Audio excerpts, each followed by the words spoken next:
घमंडी मोर और सारस की कहानी। एक बार की बात है, एक हरे भरे जंगल के किनारे एक छोटा सा तालाब था। इस तालाब के चारों ओर घने पेड़ और रंग बिरंगे फूलों की भरमार थी। तालाब के पास ही एक सुंदर मोर रहता था, जिसकी खूबसूरती के चर्चे दूर दूर तक थे।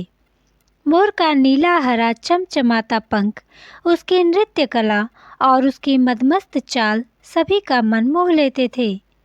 परंतु मोर में एक कमी थी, वह अत्यंत घमंडी और अहंकारी था।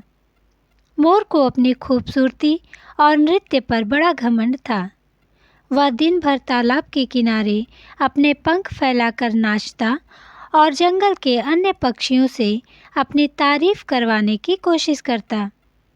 वह हमेशा सोचता था कि उसके जैसा सुंदर और कोई नहीं है। एक दिन तालाब के पास एक सफ़ेद रंग का सारस आया।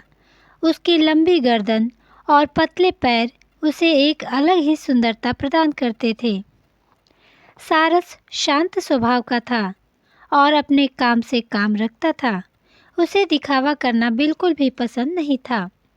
वह तालाब के किनारे मछलियां पकड़कर अपना पेट भरता और फिर पास के पेड़ पर आराम करता था। मोर ने पहली बार सारस को देखा तो उसे अपनी तुलना में कम सुंदर पाया।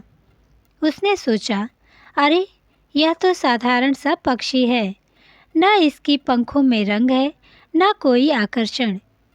इससे बात करना तो मेरी शान के खिलाफ है।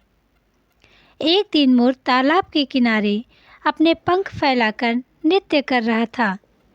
जंगल के अन्य पक्षी उसकी तारीफ में मग्न थे। तभी सारस भी वहां आ पहुंचा। मोर ने उसे देखकर ताना मारा, अरे सारस, क्या तुमने कभी आईना देखा है? तुम्हारे पंख तो इतने बेरंग और नीरस हैं कि कोई उन्हें देखना भी नहीं चाहेगा।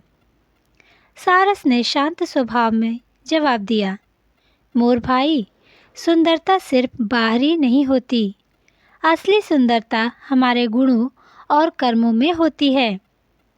मोर ने हंसते हुए कहा, अरे गुणों और कर्मों की बातें तो वही करते हैं जिनमें दिखाने लायक कुछ नहीं होता। तुम्हारे जैसे साधारण पक्षी को तो मेरी बराबरी करने का भी सपना नहीं देखना चाहिए। देखो मेरे पंख कितने चमकीले और रंगीन हैं। पूरी दुनिया मेरी खूबसूरती की दीवानी है। सारस ने फिर मुस्कुराकर कहा, तुम्हारे पंख वाकई में सुंदर हैं मोर, पर क्या इन पंखों के सहारे तुम उड़ सकते हो? मोर थोड़ी देर के लिए चुप हो गया। उसे यह सवाल सुनकर बुरा लगा, लेकिन उसने अपने घमंड को कम नहीं होने दिया। उसने कहा, उड़ान मेरी खूबसूरती के सामने कोई मायने नहीं रखती। आखिरकार जंगल के राजा भी तो मेरी तारीफ करते हैं। सारस ने कोई बहस नहीं की। वह चुपचाप तालाब के किनारे चला गया। कुछ दिनों के बाद जंगल में सूखा पड़ गया। तालाब का पानी सूखने लगा और पक्षियों को पानी और भोजन की कमी होने लगी। मोर को पानी की तलाश में भटकना पड़ा, लेकिन वह ज़्यादा दूर नहीं जा सकता था, क्योंकि वह भारी पंखों के कारण लंबी दूरी तक उड़ने में असमर्थ था।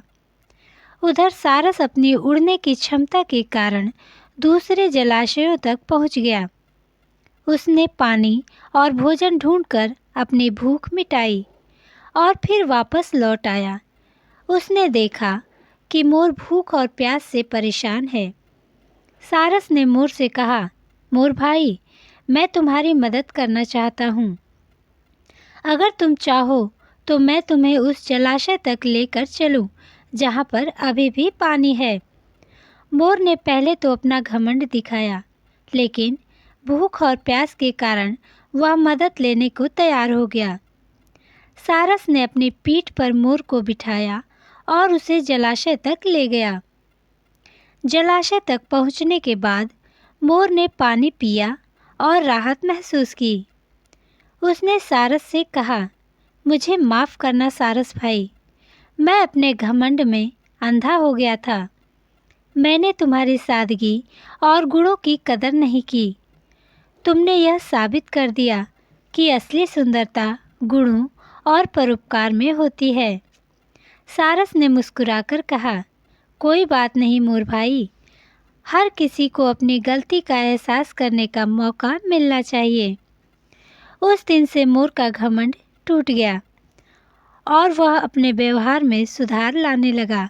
दोनों पक्षी अच्छे मित्र बन गए और एक दूसरे की मदद करते हुए खुशी खुशी रहने लगे।